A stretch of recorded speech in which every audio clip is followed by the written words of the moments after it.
Hello, amazing family. This is Hadija from the Parenting Mindset Shift, a place for parents to find clarity, confidence, peace, and joy in their parenting journey. And today I want to talk about the things we need to stop saying to our kids that breaks their confidence.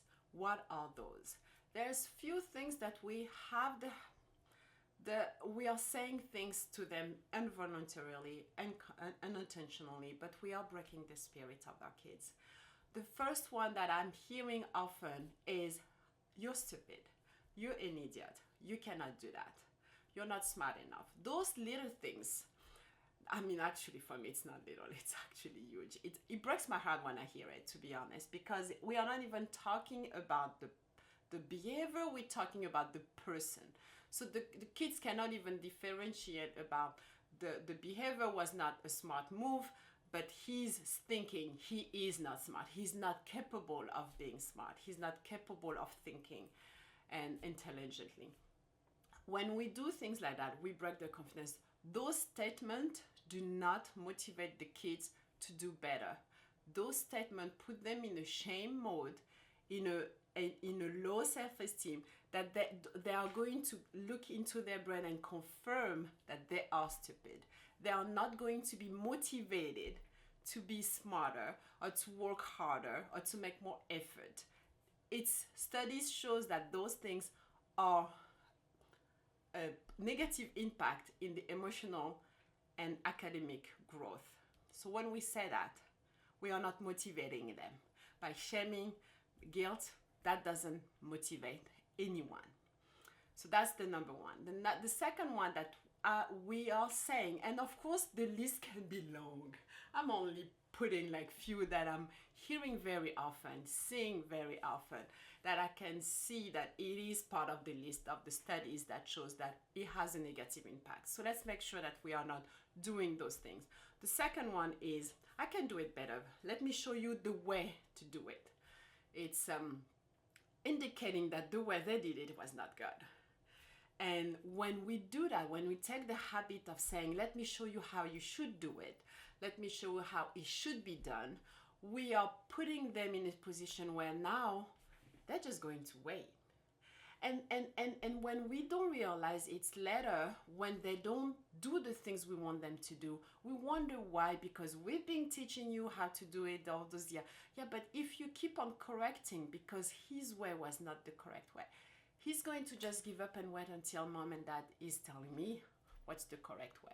So those things are breaking the spirit, breaking the creativity of them taking the initiative to do it, because we took the habit to just say, this is not the way. Even if it's silly as they're cleaning their room and we go to the room and we kind of fix everything up for them, instead of just involving them and saying, hey, let's do it in a different way. What do you think? What would be a way that is easier to pick up the different books, or the bed, or fixing the bed, or things like that? You are making sure that he's involved and making sure that we are putting them in a position of them doing it. So those are the things that I'm hearing often, and we don't realize how it can actually break their spirit. I'm sorry. And those are the things that I so intentional about making sure that if I see something that I feel like there could be a correction to be done, I will make sure that I'm talking about the behavior, not the person. And I know I did a video about shame and guilt, and where I talked to us about it a little bit more, but I want to make sure that we are very intentional about the things that, because those are studies that have been confirmed and shown that this is not helping. And the thing is, when we are putting our kids in a school, and if we go to the school and we're hearing a teacher saying something to our kids, something like that. If we hear a teacher say to the kids, are you stupid? And you hear them saying it to your kids, I am 90% sure that you're going to take that kid out of the school, or you're going to have an argument with the teacher, because this is not a way to motivate anyone. But when we see it from the outside eyes, we're noticing it. But when we are home, we don't realize all the different things that we actually do that would be in the same situation in the school. So let's pay attention of the things you say that breaks their confidence, the things that you and the third one that I'm hearing, and it's going to be the last one because like I said, there is a long list of things, but it's when we're comparing with their friends, and when we say, oh, your friend is so much, he's such a good reader, look at him, he read like 5 books in a week and you read one in that week, for instance. When you do things like that, when you talk about their friends and how they are better in some aspect, this is not okay. This is not contributing to their friendship, first of all, because it creates those invisible competition that suddenly mom and dad put into their head. It's not a motivation for them to read more. It is actually going to deplete any kind of motivation and say, it doesn't matter what I do, mom and dad are not happy. It doesn't really matter. And that mindset, when they start saying that to themselves, they don't do anything. They have this paralyzed mind, paralyzed body of, it doesn't matter what I do, mom and dad are not going to be happy. I'm still going to be the stupid little one. I'm still going to be, even saying it, it bothers me. This is so silly, but this is so important, and it hurt me because I grew up in France, and in France those things are so it's like a comma, and the phrase is mais t'es bête ou quoi? Mais tu es bête ou quoi? Are you stupid, basically? And it's very common, and it's very, but if we don't realize the impact that it does in someone, and if we can just change that and saying something so encouraging, the impact of just changing those things, like you are so creative, you are so, like you do so much effort, you practice so much when you do that. This is so detail oriented when you do those drawing. Like I love the details and the patience that you have when you do those drawing. Can we just take the habit of talking like that instead of saying all those negative, or you don't know how to do this and you don't know how to do that? Those things doesn't help. Let's just wake up and know that it doesn't help. It doesn't motivate anyone to do better. And we wanted them to be doing the things in a healthy mind and in a healthy mindset. So those are the things that, and I think, like I said, if we take the habit to do that, is because some of the times we can be hard on ourselves and pretend that it works for us, but it doesn't. When we talk negatively about ourselves, it is not doing any motivation. It actually put us in a situation where we don't feel like doing anything because no, I just don't want to do it. I just don't feel like doing it if I keep on talking negatively. So for instance, this video, I had a very busy week and I was tired and I had like almost not a motivation to do it, the video, but I said to myself, this is a commitment to myself.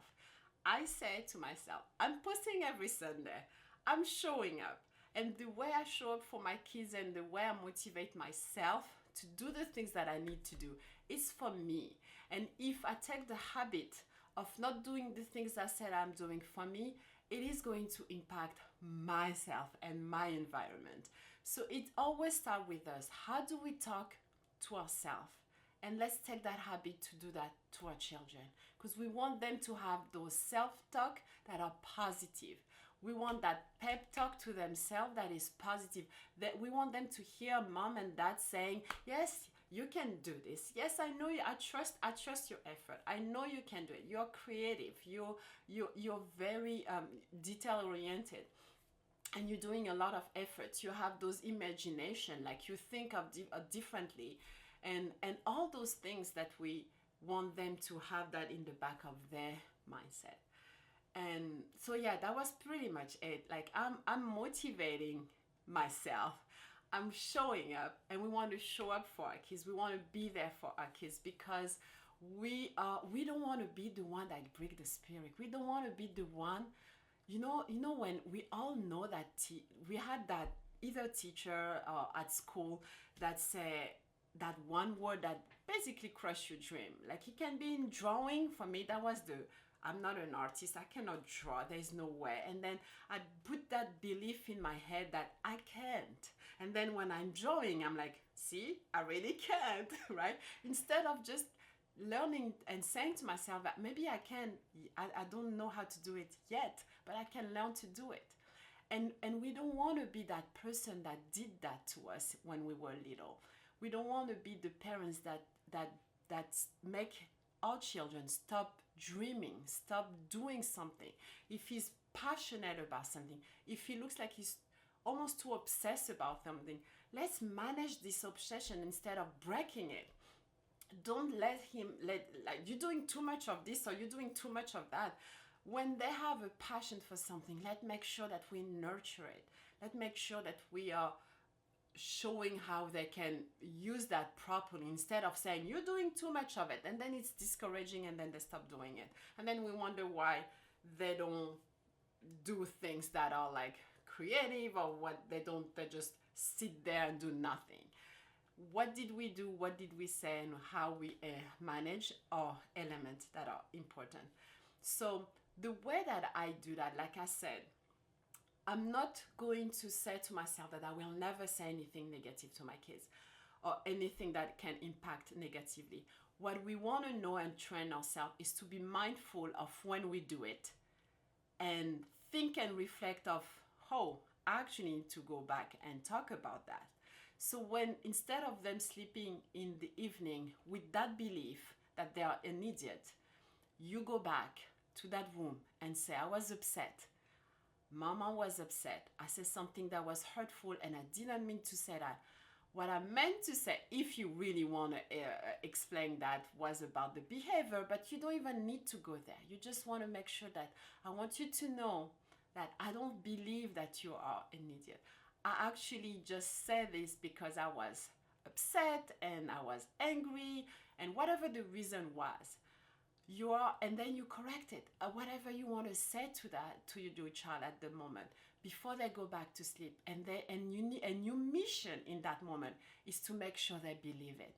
Your mission in that evening, because most of the locking belief happen in the evening, in the subconscious, and then it go down, and then it just become you, and you don't even know where it's coming from. So we want to make sure that before they go to bed, we are correcting those beliefs. We are making sure we put some affirmation that are like so motivating, like those pep talk that you want to talk and be motivated. So you make sure that they know that they are loved.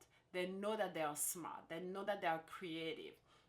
And all those things that try to be as specific and detail-oriented. When you say that, don't just generalize saying you're smart, because it's too generalized, but you want to make sure that you are trying to put something that is proper to what they did that day.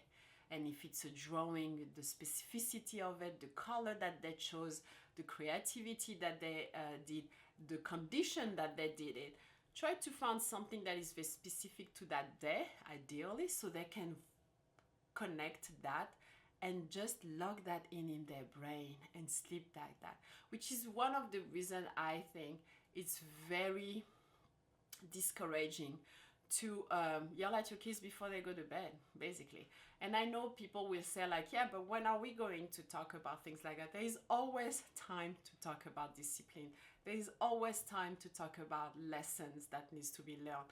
But if you know that you are in a yelling position only, don't do it in the evening. Just forget it. Just don't do it. It's not worth it, right? Always try to put your emotional state in a stable situation so they can do and teach and learn and discipline and do all those things. But when your emotional are high, forget it. Just stop. So that's pretty much my message today. I know maybe it was a little bit harsher than usual, but we just need to stop being mean to our kids, period.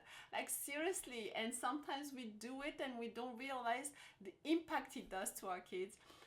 And I'm hearing so much, like when I go to the groceries and I'm hearing those things that I'm like, oh. I'm like, no, because it doesn't help. It doesn't create the leader that we want our kids to be, and it doesn't create the passion, the love that we want them to lead with.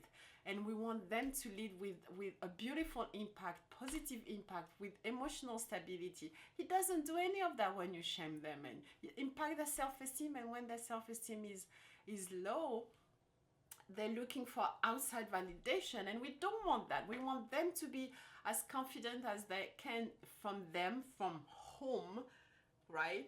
And then they can just accomplish the things they want to do. But hey, pay attention of the things you say to them on a daily basis, on a weekly. It doesn't matter how often.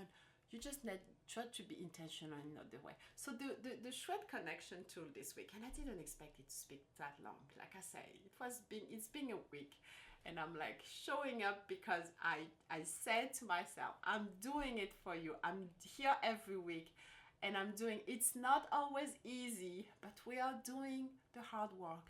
Parenting is not easy, but we chose that hard work.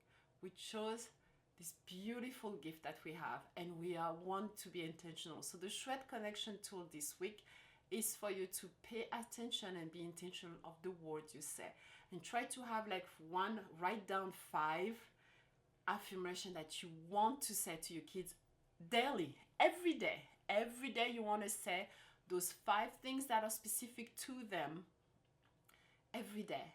And those things are to motivate them, to give them the boost, and to make sure that they feel the love.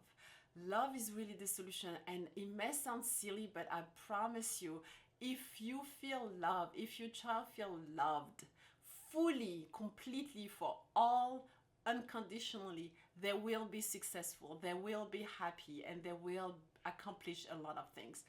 If they have this suspicion of, I'm not sure, like you maybe love me only when I'm an A student, and maybe you love me only when I'm really good at this.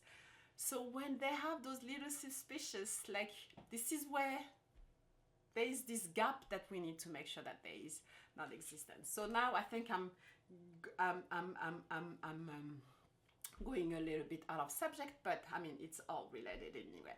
But basically that's pretty much it, and I hope you enjoyed this conversation today. Like I said, those are reminders for even myself, for everyone. This is not a place where I know for sure and I'm doing it all. I have moments where I can slip and say things that can be hurtful, and I make sure that I'm paying attention, I'm noticing it, and I fix it.